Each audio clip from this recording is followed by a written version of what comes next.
headlines at 9 p.m. in what comes as a huge setback for incumbent GSM players like Airtel, Vodafone and Idea. The telecom regulator slashes call termination charges to 6 paise per minute from the current rate of 14 paise per minute. The regulator also says IUC will be completely done away with by Jan 2020. Its advantage Reliance Jio as the new norm deals a body blow to incumbent players and favours one operator.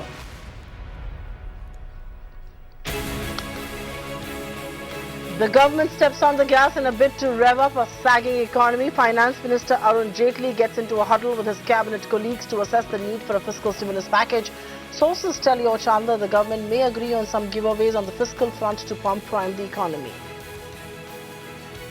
Big relief for H-1B aspirants as the US resumes premium processing of job visas. Trump government will issue 65,000 visas this year over and above the 20,000 special permits that have been kept aside for highly skilled professionals. US President Donald Trump threatens to totally destroy North Korea even as he warns Iran, calling it a murderous country. In his first ever address at the United Nations General Assembly, that is, Trump says rocket man Kim Jong-un is on a suicide mission for himself and his country. Also justifies the US bombing of Syrian air bases. External Affairs Minister Sushma Swaraj makes a swipe at Pakistan, raising concerns over its deadly links with North Korea. Addressing the United Nations General Assembly, Sushma also slams North Korea for the back-to-back missile tests, seeking a thorough probe by international agencies.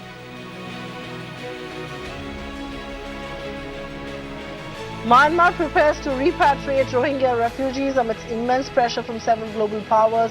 State Councillor Aung San Suu Kyi condemns human rights violations even as she denies reports of widespread violence, asserts that she is not scared of international scrutiny. Hours after the arrest of dreaded Don Dawood Ibrahim's brother Iqbal Kaskar by Mumbai police in an extortion case, top Cocktails Times network that Kaskar may have been enjoying an unholy alliance with local politicians. Sources suggest that a certain NCP leader may be under the scanner.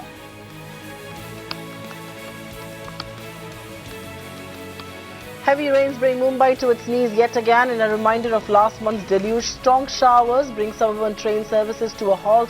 The Met Department sends an alert stating that heavy rains may continue over the next 72 hours.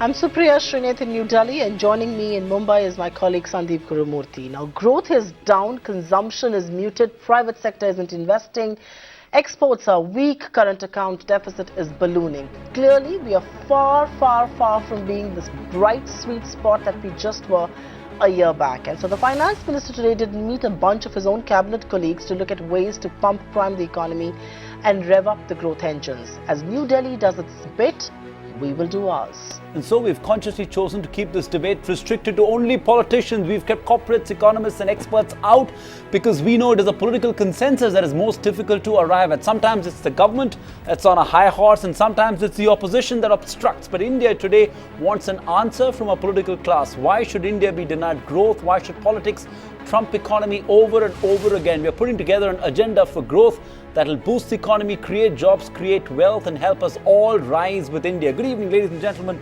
This is the India Development Debate and here's the agenda for growth.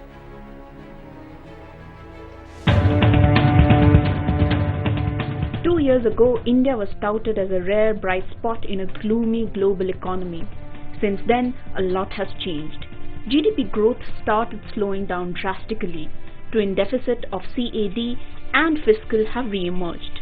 Inflation started creeping up, exports growth lacked spark, and job creation became a distant dream. Looks like we're back to the 2012 days, and the macroeconomic worries may be puncturing Modi's Achhe Din claim.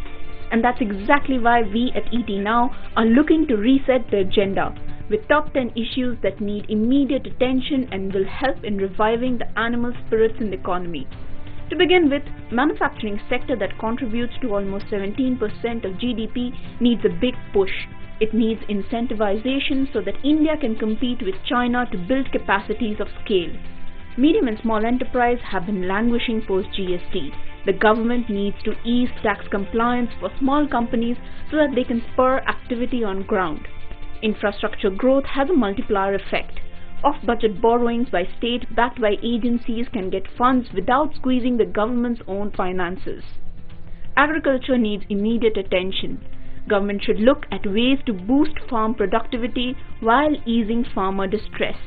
The economy is firing on only one cylinder, and that is public spending. The government should create a conducive environment that allows private players to park the big buck. Aggressive interest rate cut will go a long way in freeing up capital and give breathing room to the highly over-leveraged balance sheets. Banks that are saddled with high debt need active resolution of NPAs under the bankruptcy process that could finally allow credit offtake. Export competitiveness is must, and post-GST, the foreign trade policy must look to give exporters an edge. And lastly, focus on job creation that has been a negative on the report card so far. The agenda has been set. With just 2 years to go for the general elections, the big question, how will the government handle growth worries and catapult India to regain its fastest growing nation tag? Debating that on India Development Debate tonight. For more, we are joined by a very, very special panel, and like we told you, we're keeping it only to politicians. Sanju Verma joins us from the BJP, Sanjay Jha of the Congress, DP Tripathi of NCP, Sunit Chopra of CPIM, and Yogendra Yadav of the Swaraj political party. Thanks each one of you for joining us. I know this is 9 p.m. This is a very pressing issue. Thank you for taking time out this evening for speaking to us at the India Development Debate. I just have 3 rules, and I'm going to urge each one of you to indulge me on that. We request all of you, rule number 1, to be precise, to be concise, and to speak briefly, because we have a lot of ground to cover. This isn't a mudslinging match, so we're not going to bash each other. We will wait for each one of us to finish and come in with the points. And mark my words, I will come back to each one of you. We will get you rebuttals right there. And the last point is, let us not go back to demonetization. Let's not go back to GST and all of that. We need to look ahead to set an agenda for growth, and I hope the political class will be bipartisan, at least to listen to me on this issue. We have to move forward as an economy, we have to move forward as a country, and help me set an agenda for growth this evening. So on that note, thanks each one of you for indulging all of us here at ET Now, and let's begin with question number 1. Sanju Verma, my introduction said growth is down, CAD has ballooned, there are deficit concerns that are looming large, we are talking about a fiscal stimulus for the economy. Is the government still in denial?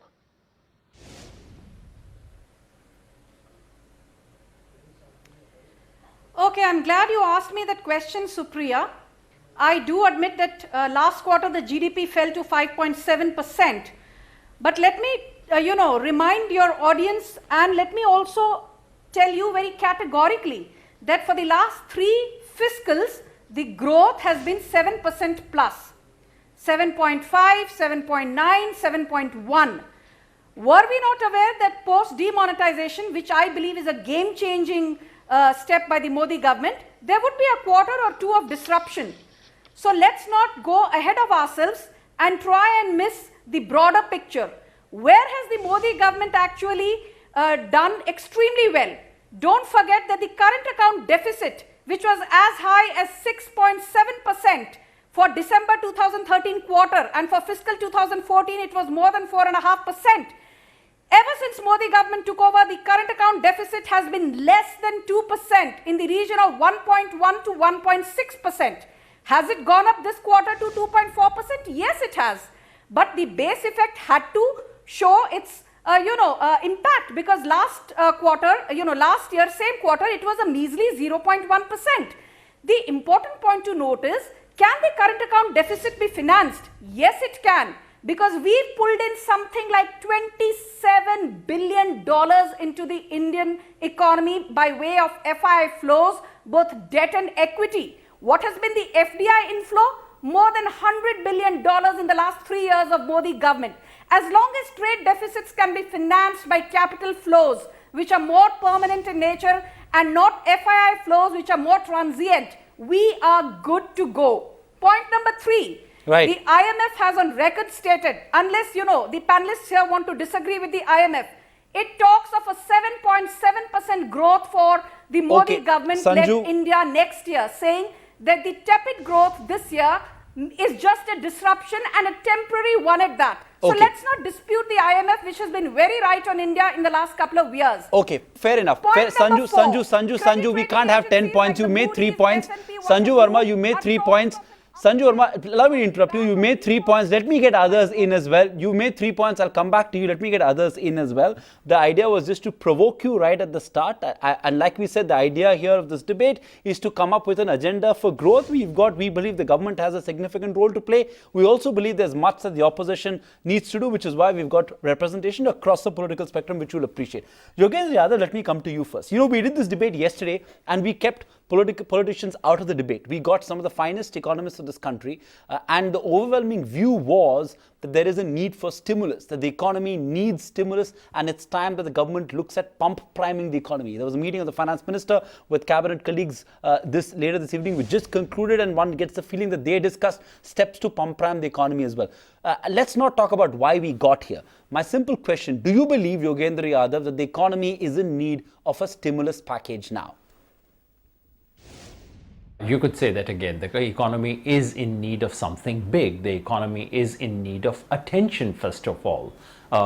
We are looking at a steep decline in GDP in an otherwise positive and healthy macroeconomic environment of the world. We are looking at agrarian distress and the possibility of one more, at least partial drought in the country.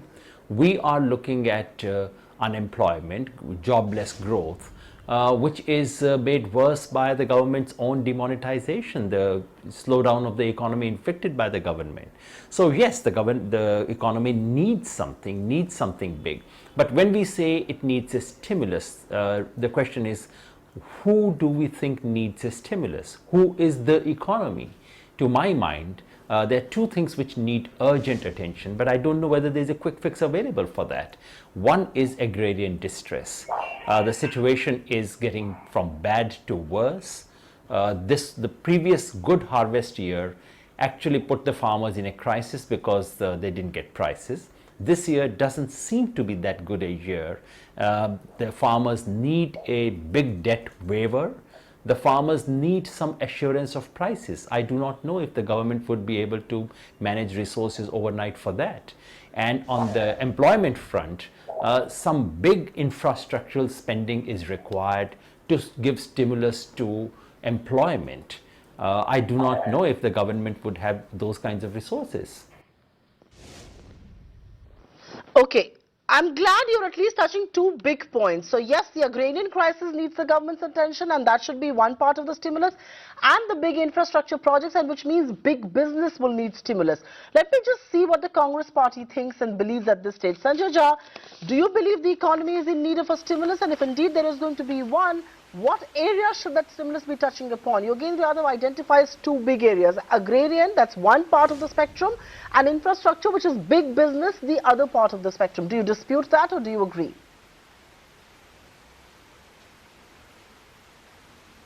No, I think I completely agree with Mr. Yadav's assessment on the priority areas being agriculture, where once again we have seen a dip, and clearly, telling the farmers in the budget that we will double your incomes in 5 years is a pipe dream. I don't think we should even waste our time discussing that.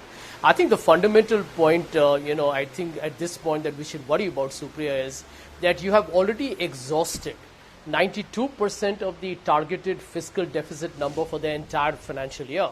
Now, that is a very worrying number. You are in the month of July, and therefore the government has an elbow room of just 8% of fiscal deficit of the 3.2% target they have. So clearly what you're going to witness is a slash in government or public expenditure. Now that is going to aggravate our worries for the simple reason that I think everybody knows the macro numbers. Private investment is sluggish. Stalled projects haven't taken off. Actually, the bank NPAs have risen dramatically in the 3 years of this government because they have not been able to recapitalize the banks or really make sure that the willful defaulters are acted upon. So you have a situation today where you don't see private investment rising.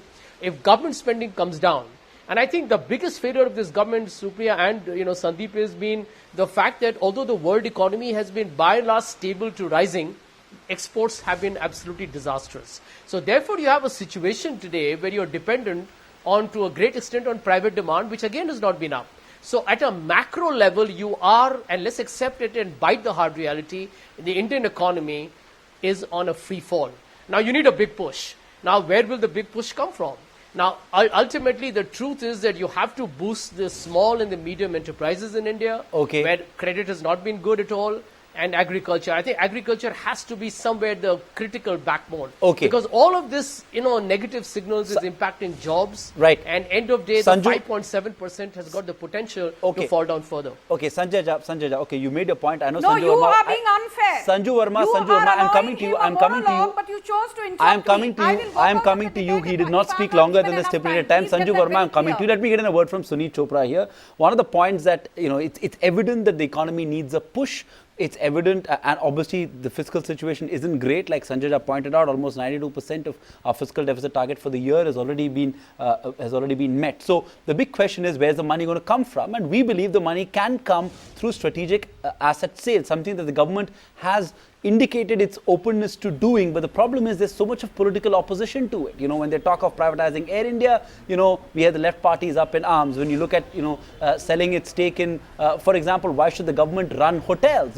These are sort of, we've been talking about it for a while, and yet there is no political consensus. Sunit Chopra, my question to you is, can we have some sort of political consensus on these issues, on strategic sale? Let the government have ownership in strategic assets like in defense, in petroleum, but beyond that, can the government look at, at divesting some of its ownership so that it can raise resources to invest in health, in rural education, in rural infrastructure, in agriculture, which is what the economy needs?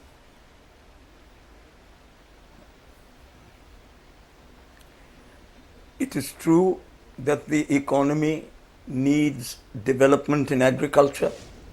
The economy needs waiving of loans of farmers. The economy needs proper prices for agrarian output. But what is the economy doing? If you look at the situation today, we are going into a sugarcane. I do think there seems to be a problem with Mr. Chopra's line, and we will go back because I think he has a very important and a strong point of view on strategic divestment. But let me just take that question across to Yogendra Yadav then. And Mr. Yadav, before I go to Mr. Tripathi there, why can't the government look at strategic asset sale to shore up revenues? Like Sandeep was pointing out there, what is going to fall short in spending? Revenues. The government does need revenues, and it's a no-brainer that you should sell assets that you have that you don't no longer require. So strategic divestment that the Vajpayee government did very well. Why should the government not turn to it? Why should the government keep running hotels like Sandeep was pointing out, or airlines? I mean, Air India's debt, close to 40,000 crore rupees. Do we really need that sort of an airline, that loss-making venture? And what about governments holding in private companies, some marquee blue-chip firms that government holds stake in? Why should the government not shift focus and talk about strategic divestment? Mr. Yadav? The two different arguments, I think we tend to conflate the two. One is the question of merit of what the government should do, should not do. I would probably agree government shouldn't be running hotels and tourism. That's not government's business. But that's an independent debate. When this gets generated at a point where the government has pushed itself into a corner, is unable to generate revenues, the GST, I'm told, is running into one more very serious glitch. And then suddenly we remember, oh, this is not the job of the government to do ABC. Then I smell a rat. I do not smell proper economic arguments. What I suspect is that out of this necessity, now some need is being invented. And I don't like that. That's not the way economy should be run. Okay, we've got the link with Sunit Chopra back, and I want you to quickly finish your point before we take it to Sanju Verma, who I'm sure will have something to say on all the comments made by everyone. So, Sunit Chopra, you go first, and then we go to Sanju Verma. You see, privatization doesn't answer the question. We have seen how the sugar mills refuse to pay the farmers their dues. And it's the private sugar mills. The government mills and the cooperative mills are paid. The other thing is the amount of non-performing assets. Vast loans are being taken. And you're saying, let's give Air India to some private force. And we know what happened with Malaya and Kingfisher. A private company will keep on drawing money till the owner has to run away from the country. So my point is, with 10,000 crores behind you, privatization of Air India is not going to help. What you have to do is to pour in money. You've got an excellent foreign exchange reserve at the moment. Use it to help agriculture and to build infrastructure. Why shouldn't you do it? Forget about privatization of things. Let the government take the responsibility and let the government actually perform. And if it fails to perform, let the government tell us we can't do it. Let another political party come and take the country. Okay. And that political party is clearly not the Congress or the left. It's the government that has been voted into power, and I think they'll have to take the call, and which is why we're setting the agenda. Sanju, I'm coming to you right next, but Mr. D.P. Tripathi has been with us, and I'll give him a quick word before I come to you, because I know you have to firefight on the government's behalf and answer some of the points that have been raised here. Mr. Tripathi, the point that Mr. Chopra made, why is the government looking at privatization? Why don't you use your reserves for agriculture and for infrastructure? I thought reserves were going to be used on a rainy day. Are we going to go to and draw our reserves first? Don't you believe privatization is the need of the hour? I mean, why do you have these companies? Why do you have these hotels? An ITDC hotel, it's really, it's a filthy hotel that you go to. An Ashoka hotel in Delhi, why does the government need to run that hotel? Why does the government need to run an Air India when you have an Indigo, a Jet, a Spice Jet, and all kinds of airlines that are doing your job?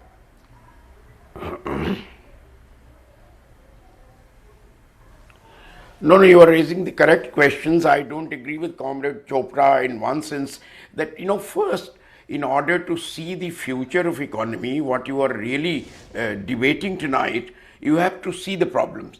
In order to have a solution, you should know the problem.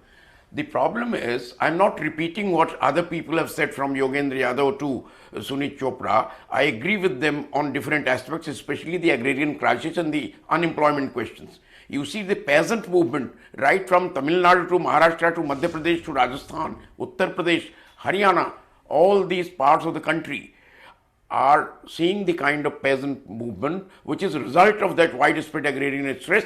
Agriculture as a sector has to be given special attention by the government and by various forces if you want to really our economy to grow. Second point is the stimulus, yes.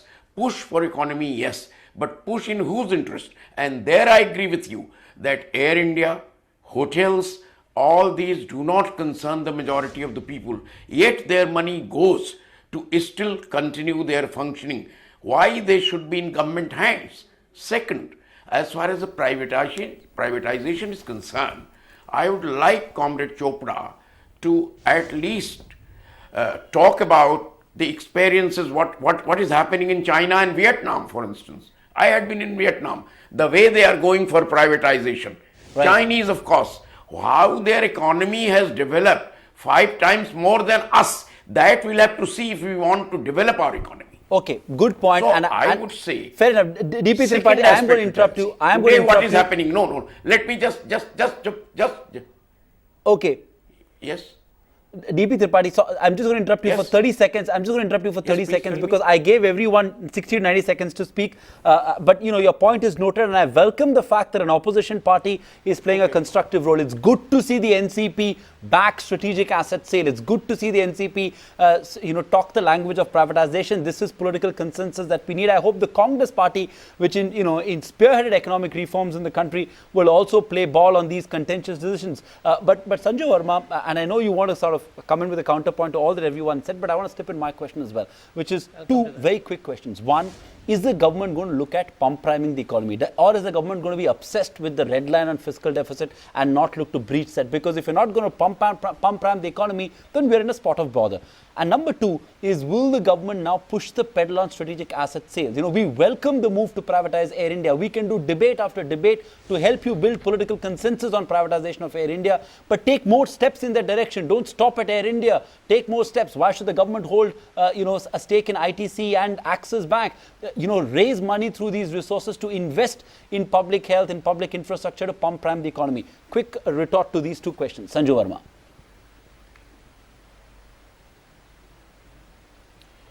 Sandeep, you asked me 2 very lengthy questions, and I hope you will appreciate that you have a panel which is all versus the BJP. So please be gracious enough to give me some time to respond to certain factual errors, Right. pinpointed by the other panelists, which deserve correction because your audience needs to know the truth. Point number 1. What was the GDP growth we inherited? What was it in fiscal 2013 and 2014? And I'm talking as per the new base. Because, Sanjay Jha will immediately say, oh, because you people tweaked the base, so the GDP growth in Modi's era rose. Based on the new base year, we inherited 5.7, 6.7. What did we do in the last 3 years? 7.3, 7.9, 7.1. Okay, so look at the 3-year track record, we did exceedingly well. What was the current account deficit we inherited? Close to 5%. Sanju, you made those when we points. took over Sanju, in we are May trying to come up with an 2014. agenda for the latest growth. number, what is it? 2.4. Sanju, we are trying to come up with an agenda for Can growth. Why I don't complete? and we are trying to help you with that agenda for growth. Can I complete, please? Okay, go ahead. Quickly, I please. will come to the agenda for growth. Just give me a minute. Okay. Do not interrupt me because you conveniently interrupt me. Point number 4. Growth is a function of inflation as much as it is a function of the amount that the government is willing to spend, assuming that private sector spending will take time to pick up. Tell me one thing, Sandeep and Supriya, what was the inflation? You can check Google. The inflation the Modi government inherited was close to 12 to 13%, which is where it was in December of 2013. Where is the retail inflation today? 3.36%. Where is the wholesale price inflation today? 3.24%.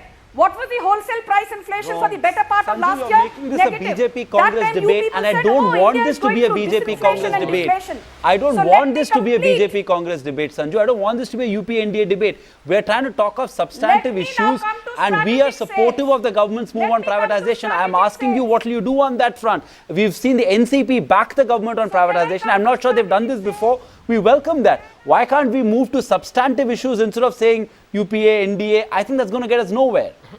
Sales. Can I come to strategic sales, please? Yes, please. Sandeep, you very conveniently do not want it to be a UPA versus BJP when I am talking. But you do not rein in your other panelists when they are spreading misinformation. So please do not try to lecture me. I would advise you to lecture Please the other monitor the panelists when time. they Sanjay, indulge keep- in misinformation. Okay, complete your point, sir. Complete your point, Sanju. Okay, you know what? Just one second. Let me I talk think I of want to come strategic into this sales. debate. I want Can to I come make into a this point debate. on strategic Sanju, sales? give me. Sanju, you Don't have get to indulge me. intimidated, guys. No, Sanju, please wait. I think Sandeep and you have had a Supriya, direct Sandeep, don't conversation get for a while intimidated. now. I think I want to come into this debate because I didn't fly it with the wind here. So you please indulge me now. You know the inflation figures that you spoke about? I think you had precious little to do with it. It was the RBI. The RBI is also now being blamed for not cutting rates and helping the Indian economy. But you know what? They were busy reining in inflation. I agree that you were handed over a high rate of inflation, but you did not bring it down. The RBI did. So that's point number 1. Answer a direct question that I'm asking you on India development debate. Right. Will you let the fiscal deficit expand if it is in the quest of growth or not? Can I Just respond answer to that that? question, Sanju, please. Okay. Supriya, I'm so glad you asked me this question because whenever there is anything that gives an impetus to the economy, it is the RBI, but whenever the economy falters even a wee bit, it is Modinomics which is responsible. So, we people are damned if we do, damned if we don't. When I say we, I mean the government. But fine, as a journalist, it is your right to question the establishment. Let me tell you very honestly, it is obviously the RBI which did a wonderful job, but inflation also came down thanks to the fact that fruits and vegetables, say in place like Maharashtra, the APMC reforms worked wonders. Do not forget, Supriya, that the agricultural growth in Maharashtra for last fiscal was 12% plus, whereas in 15 years of UPA dispensation with the Congress, helming even Maharashtra, the Congress NCP combined, the agricultural growth average was between 3 to 4%. We inherited a 300,000 crore debt in Maharashtra. We showed a GDP growth in Maharashtra of 9.5%. But you will Is not this a talk about BJP it. show or what? Sanju Despite Verma. 2 consecutive years of drought and famine. No, Sanju So Verma, let I'm me sorry. tell you that the government is as Sanju, much to I'm take asking you a credit direct as question. You're going to obviously Maharashtra. Why are you the talking about RBI. Maharashtra? Sanju do not Verma, try please to listen take to me. the Please credit don't from talk the about government. Maharashtra. I'm asking you a direct question. Will you allow the... No, Sanju, please listen to me now. Will you allow the fiscal deficit to expand if that means it will push growth or not? Yes or no?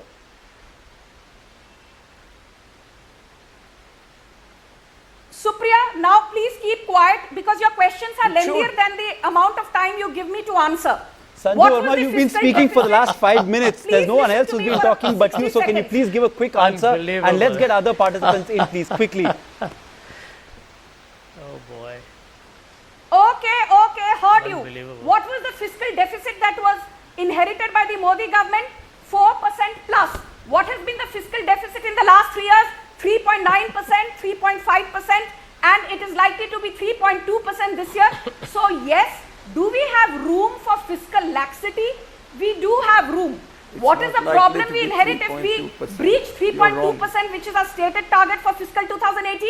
We may not get a rating upgrade. But Moody's and Standard Poor have said that a rating upgrade may be likely because of the reforms unleashed by the Modi government. Okay. The biggest reform being the fact that today you have a bankruptcy code bill. Okay, I can't have any more of this. Sanju Verma, I am going to interrupt you. Or let this be a BJP show. You are saying you have elbow room to, Enough for is fiscal enough. slippage is the point you are making. Let me get in Sanjay Jha. Okay, Sanju Verma, I am going to interrupt you. I am sorry, this can't be a 10-minute debate allowing you to make your points. This is becoming a joke, honestly. Okay, so Sanjay Jha, let me come to you very quickly, specifically on the points that I couldn't get an answer from Sanju Verma. I'm hoping I'll get an answer from you because the Congress doesn't quite have a consistent policy on issues like privatization. Will the Congress support a move to privatize Air India? Will the Congress support a move for strategic stake sale so that resources can be raised to invest in infrastructure projects? Sanjay Jha.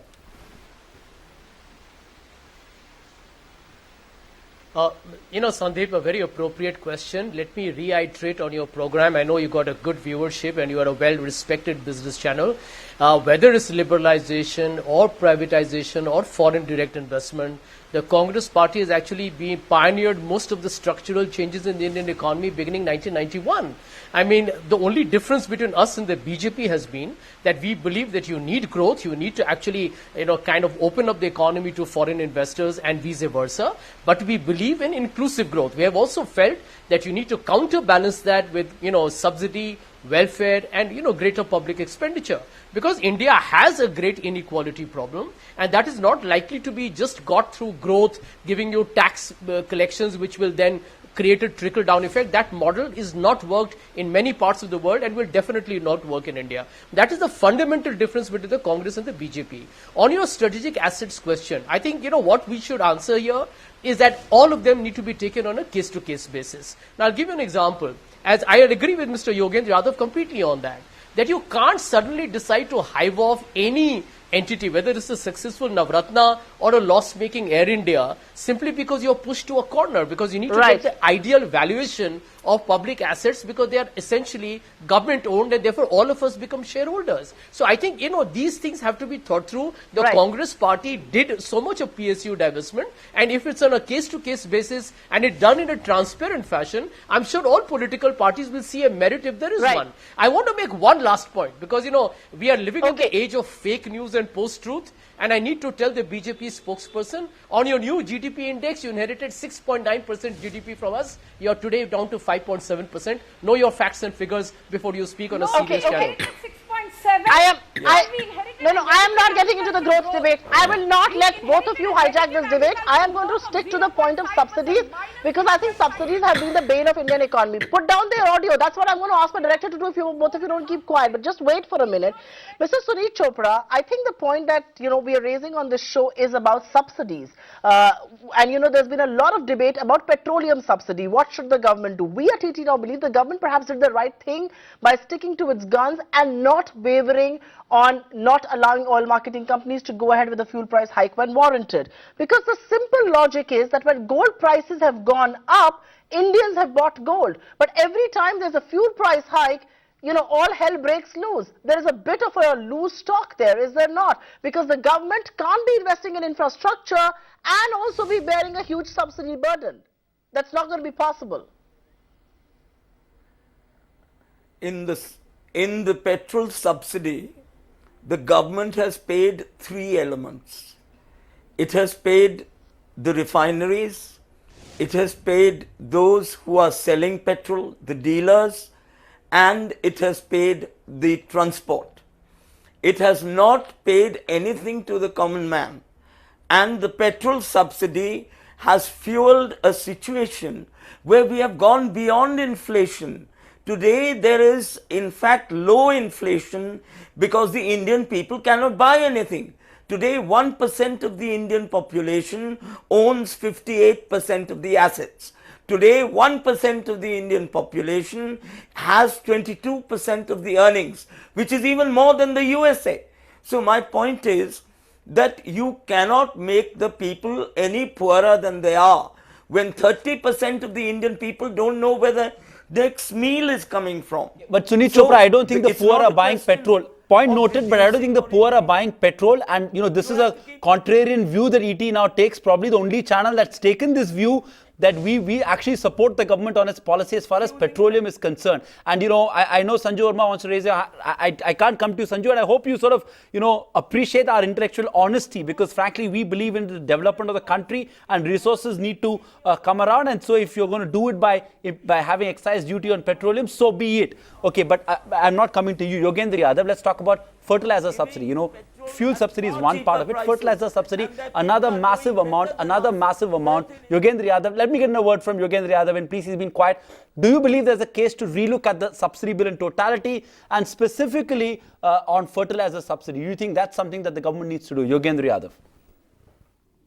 Fertilizer subsidy is something which is waiting to be looked at, revised for quite some time. And as someone who is involved in farmers movement, I do not think that the present method of fertilizer subsidy actually helps the farmer very much, because this is a subsidy being given to companies straight away, and there's huge inflations involved here. And I'd much rather that some subsidy be given straight to the farmer and let them decide what kind of fertilizers they want and whether they want fertilizers at all or not. That could be done. But these are rationalizations thing. This is not going to save big money, because if you reduce one form of fertilizer subsidy, it has to be given in some other form. And remember, the agrarian sector is waiting desperately in need of infusion of money. The trouble is, when we sit down on tables like this in television studios and say economy needs a boost, somehow agriculture doesn't figure in part of our economy. I think agriculture is very much economy. It's 55% of this country, and that needs a boost. That boost will take the form of some kind of subsidy, some kind of a price support, some kind of income support to the farmer. Mr. Tripathi, one of the things that India will have to do and the government will have to do is address the agrarian crisis. There is no denying that. And as we put together this agenda for growth, what would your prescription be? I mean, experts around the table have said, you should give freedom on both input and output, remove these stock limits, let them export as much as they want to. We've got these export limits. What do you think is the prescription? Because this ambitious target of doubling farm income is all very good, but the farms are in a crisis, and a big crisis at that.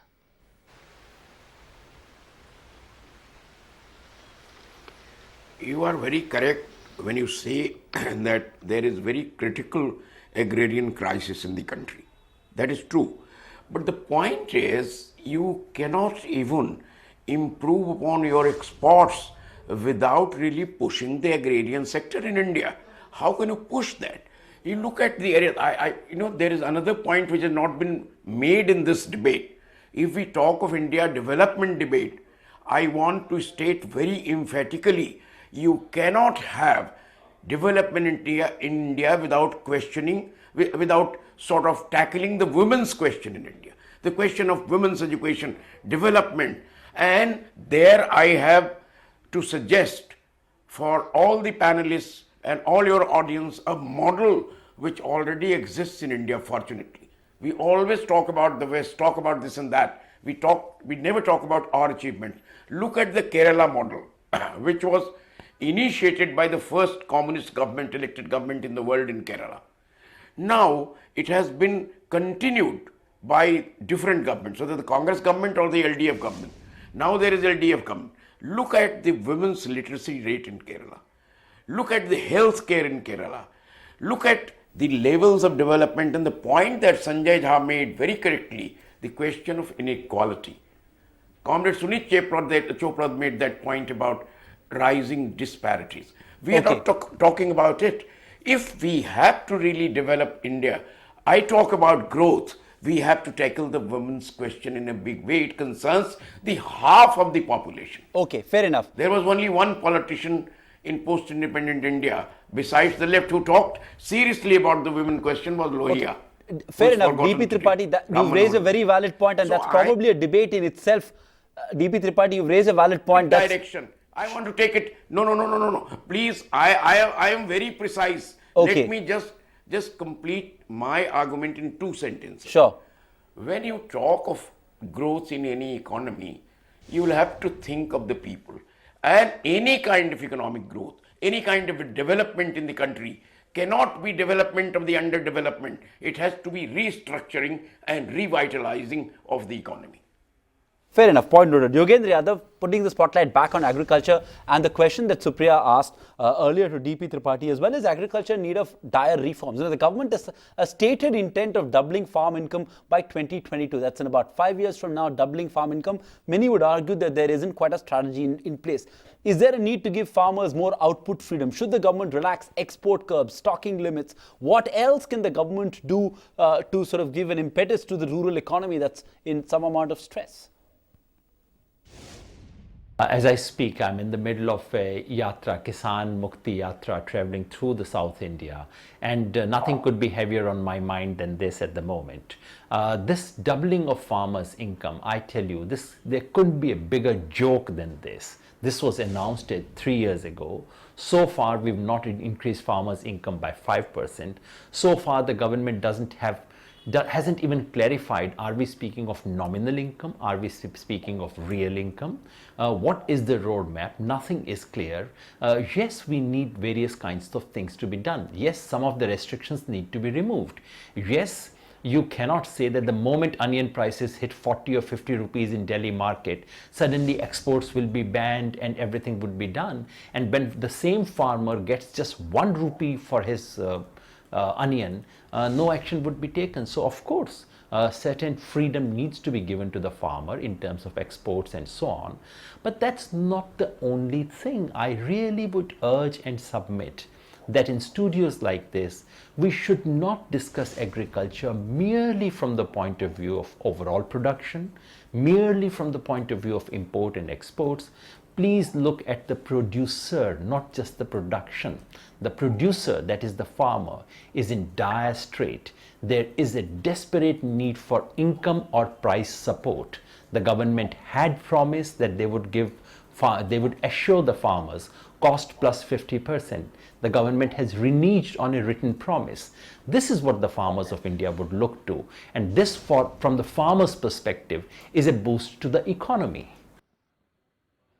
Okay, let me take this across to Sanju Verma. I saw her hand go up, and I do want her to respond to the 2 points on agriculture that both Mr. Tripathi and Mr. Yadav are making on this show. And Ms. Verma, you know, you have to look beyond the produce. You have to look at the producer is the word that's coming in from the opposition as far as agriculture and farm income is concerned. There's been a very ambitious target of doubling incomes.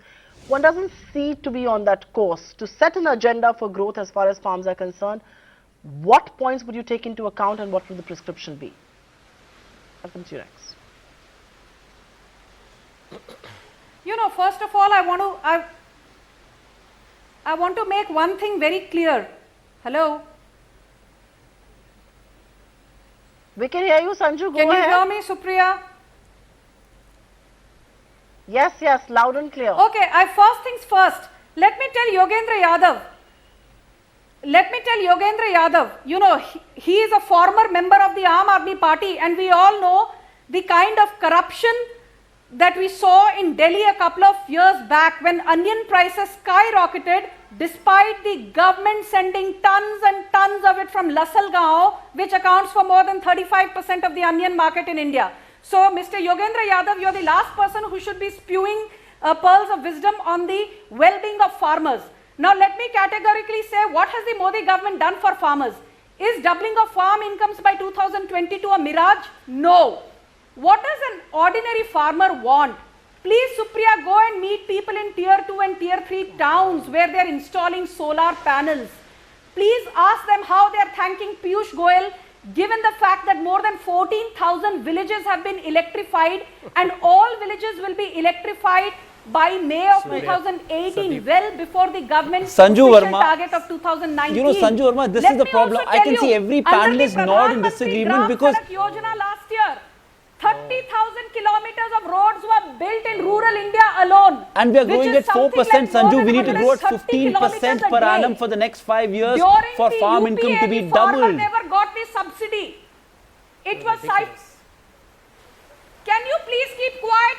Why is it that you keep butting Because in when I'm Sanju, talking? you are getting you are speaking should the I walk most. out of the debate? Anyways, What quickly is make your point. I need to get closing Patience comments to from my butting when I'm panelists. Quickly talking. make your point before I go to everyone else. I've just got 4 minutes on the debate. Sanju, quickly. I want to make, yes. So quickly, then you please get a more balanced panel. You can't have all versus BJP and ask me to rush up. Let me tell you very categorically that the Jan Dhan Yojana, what is a balanced the fact panel? that now subsidies are being transferred via the direct benefit transfer scheme. Right. Can you please keep quiet? We have saved 60,000 crores by way of... And they will tell her what it means. Mr. We Sunil have Chopra, let saved Sanju Verma 60,000 complete her crores point. Let her because complete her point. Let's not subsidies have interject. gone directly to farmers. 30 crore Jan Dhan accounts have been opened. Who's benefiting? It is the ordinary Indian, the farmer, the poor from the lower middle class. And you tell me that the Modi government has done nothing? During the Congress time, subsidy leakage was the biggest problem. Fertilizer subsidy was 180,000 crores and farmers got nothing. We are talking to you about fertilizer growth, you are subsidy telling us today about is just subsidies. Why are you 65 to giving me accounts of 70,000 crores electrification? and farmers are richer. No. What is the per capita income today, Supriya? I ask you. The per capita income today of an average It's Indian the companies is who benefit, not the 1,03,000. farmers. What was the per capita income when the It's the Modi government took wholesaler, over? It was less not than the farmers. 60,000. Okay, fair And enough. per Okay, you capita made your income point. is the best Sanju, in the world. I'm afraid I cannot get any agenda. No, Sanju. Sanju, I am going to interrupt you. I'm sorry. I have just got 3 more minutes on the debate. I need to get closing comments from my panelists because I'm not getting an answer that makes sense. You're not setting an agenda. You're only taking on your other panelists. Sanjay, I'm coming to you, and we don't want to talk on agriculture, Sanjay. This is a more broader issue because we speak to CEOs, we have a pulse of the industry, and people want land and labor reforms. Now, the government reached out to the Congress party and other opposition parties and evolved a consensus on GST. If the government were to do that on land and labor, will the Congress party, will opposition parties support the government? Because that's what is going to get private investment back in the economy, and currently the economy is firing on one engine, which is public investment. You will appreciate that private investment needs to kick in, for which we need land and labor reforms. Will you support the government if it were to move down that road? Sandeep, I'll give you a very succinct answer. When Mr. Narendra Modi became Prime Minister, he talked about a very ambitious goal of improving India's ranking on ease of doing business. It's something that even the UPA government was trying in all its time, and the ranking did improve.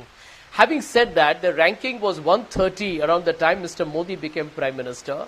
And after all the hype that, that we will completely reduce bureaucracy, cut down red tape and facilitate single window clearances, we are still at 130 after 3 years. So, and we backed them. I mean, the Congress party backed any initiative that will make it easier for a small or a multinational to do business in India, including the common man who wants to become an entrepreneur. Now, end of the day, this is the problem.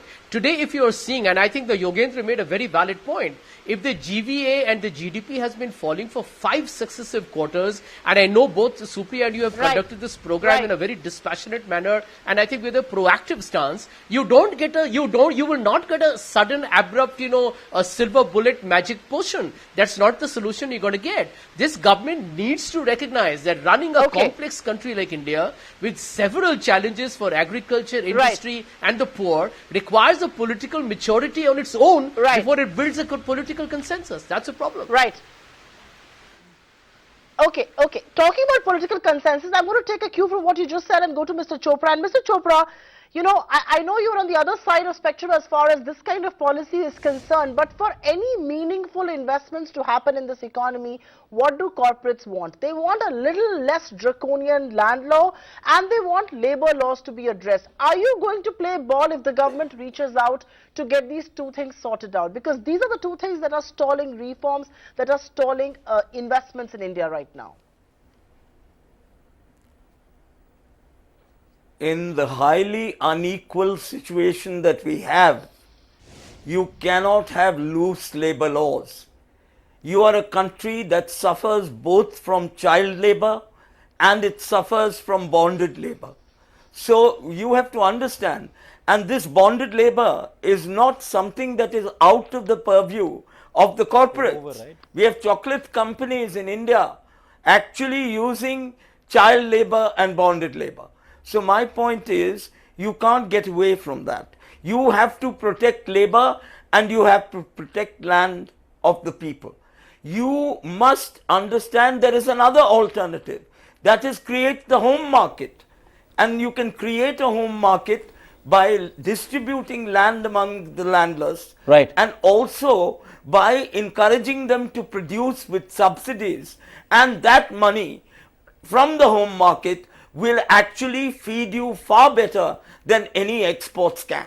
Okay, I'm afraid we're completely out of time. I wish we could have covered more ground. I wish we could have had this debate in a more bipartisan manner, but that's not to be. I'll leave it at that. Sanju Verma, Suneet Chopra, Sanjay Jha, Yogendra Yadav, DP Tripathi, I appreciate you taking the time out and joining us on the India development debate and trying to stitch together an agenda for growth. It's hard, viewers, it's hard to get a consensus between political parties on an economic agenda for growth.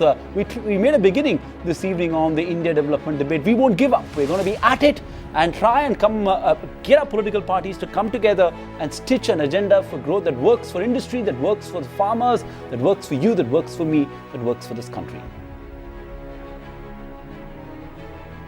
I also think at one point in time we have to sit up and take notice. We expect our governments to do the miracle jobs, but we've got to realize that resources are limited, and for the government to tap more resources, get out there and begin paying your taxes. We're telling the average Indian who can pay taxes and does not.